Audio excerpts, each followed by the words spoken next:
Part 6. Listening to Viewpoints. You will hear a report once. It is about 3 minutes long. After the audio, 6 questions will appear. Choose the best answer for each question from the drop-down menu. Welcome to Community Focus. Today we're discussing the city's proposal to convert the empty lot on Maple Avenue into a community garden. It's a prime piece of land, and residents have different ideas for it. We have 3 local residents here to share their views. David, let's start with you. Thanks, Maria. I'm very excited about this.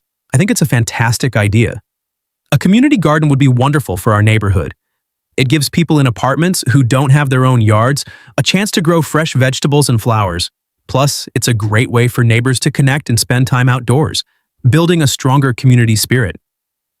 I see the appeal, David, and I do like the idea of fresh food.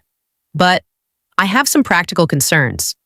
Who will be responsible for the overall maintenance?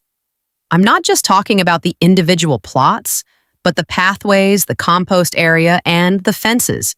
A garden that isn't cared for can quickly become an eyesore. We need a very clear plan from the start. I agree with Sarah about the need for a solid plan, but I have a different concern. Is a garden really the best use for that space? There are many families in our area with young children and pets. I think a new playground or even a simple dog park would serve more people on a daily basis.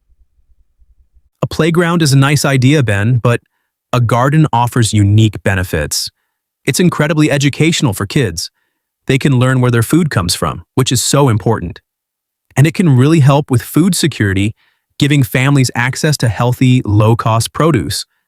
It's a very sustainable project that provides value for years. The low-cost part is what I question. Nothing is truly free. Who pays for the initial setup? We're talking about building the garden beds, buying tons of good quality soil, and installing a proper water source. Will there be an annual fee for residents to use a plot? And will that fee be affordable for everyone? And what about pests? My property is right next to that lot. I'm really worried a garden full of compost and vegetables will just attract more raccoons and other animals. I already have enough trouble with them getting into my garbage bins. I don't want more pests near my home. We can definitely manage those things. Most community gardens have a small committee that sets rules and oversees the space. For example, there would be a rule that all plots must be kept tidy. As for wildlife, that's just part of living in the city. A good, strong fence could help a lot with that issue. A committee is a great idea in theory, but it relies completely on volunteers. It's easy to get people excited at the beginning, but what about 2 or 3 years from now? It requires a huge long-term commitment from the community to keep it going successfully.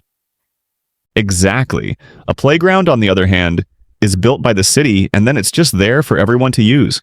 It doesn't depend so much on daily volunteer work from a small group of people. I just think we should consider the option that benefits the most residents with the least amount of ongoing problems. We've heard some very clear points today. There's strong support for the garden's community and educational benefits, but also valid concerns about costs, long-term upkeep, and whether another project might be more suitable for the neighborhood. Thanks everyone for sharing your thoughts.